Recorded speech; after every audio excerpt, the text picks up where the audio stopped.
Janperson, for justice! Three major heroes gather, fight to protect justice. This was the theme of the first Toei Hero Fair in April of 1993.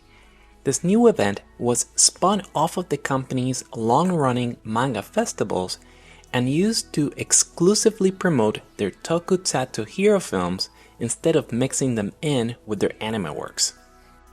And to kickstart this new event series, Toei produced Kamen Rider Z-O, a high-budget cinematic story that resets the series back to something closer to its roots than the previous year's work, Shin Kamen Rider Prologue. If you're interested in learning more about Kamen Rider Z-O's complicated history, use the link in the description below to watch our episode on the movie's history.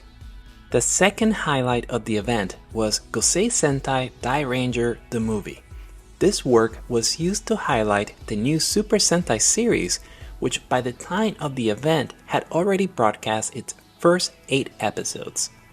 Like most of Toei's other theatrical adaptations of their tokusatsu TV shows, this film is essentially a higher budgeted episode that was made to help promote the TV series and merchandise sales.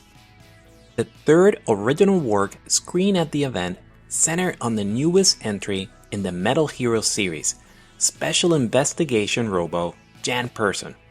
Entitled Janperson, Eternal Mother, Cyber Operation Room of Love and Fire. Like the Die Ranger movie, is a larger scale presentation of the TV series production that's designed to boost ratings and sales for products associated with the program. The Janperson movie opens in Fuji-Q Highland Park, where FBI agent Bill Kageyama is trying to lift the spirits of his daughter Sayaka, who is upset with him for not being there for her recently deceased mom. After being by her bedside and funeral by herself, she wants nothing more to do with her dad, who didn't arrive in time to support their family. But before Bill can say anything, Sayaka, along with several other kids in the amusement park, is kidnapped by a group of clowns.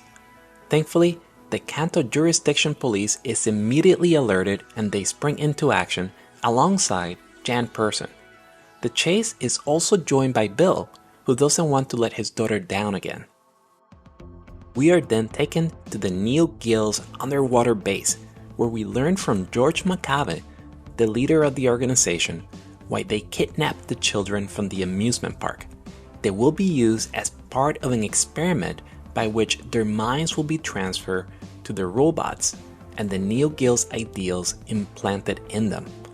Their goal is to create robots that will be superior to humans and herald a new era of evolution. Just as George finishes explaining his plan, Bill and Janperson manage to track down the organization to an island just off the coast. But it turns out that this is a trap set by George as a way to finally get rid of Janperson. But the robot investigator is able to fend off the Neo Guild's attack and escape the destruction of the island, which had been rigged to explode. And now the stage is set for Janperson's counterattack, which begins by infiltrating the underwater base and rescuing the kidnapped children. With the kids safely out of the way, Janperson takes on the 6 base leaders and their foot soldiers in an all-out battle to put a stop to their ambitions. Will he be able to defeat the Neo Guild and help mend a father-daughter relationship? With a short running time of 23 minutes, this movie is a relatively easy-to-watch experience that stays focused on what made Janperson such a fun show. An eclectic rogues gallery made up of robots, cyborgs, cyberpunks, and clowns, an over-the-top plot by the Neo Guild, and non-stop action backed by the series' amazing soundtrack. The major highlights of the movie are the two action-focused segments which incorporate exciting stunt work and fight choreography. Noteworthy stunts include Janperson falling down a steep hill and swinging across a chasm surrounded by explosions. The third act's fighting sequence runs for about 5 minutes and includes individual battles with each member of the Neo Guild. These include gunfights, sword duels, and Janperson's vehicles Dark J-Car and Sky J-Car. Following its theatrical release, Janperson the movie was made available for the Japanese video rental market in October of 1993.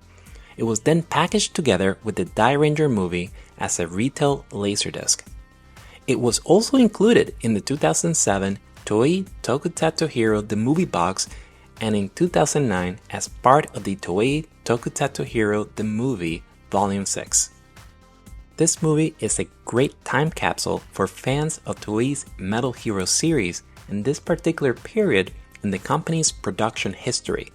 So make sure to track it down, and if you're interested in learning more about the Janperson TV series, the show is currently available as part of the Toei Tokusatsu World YouTube channel.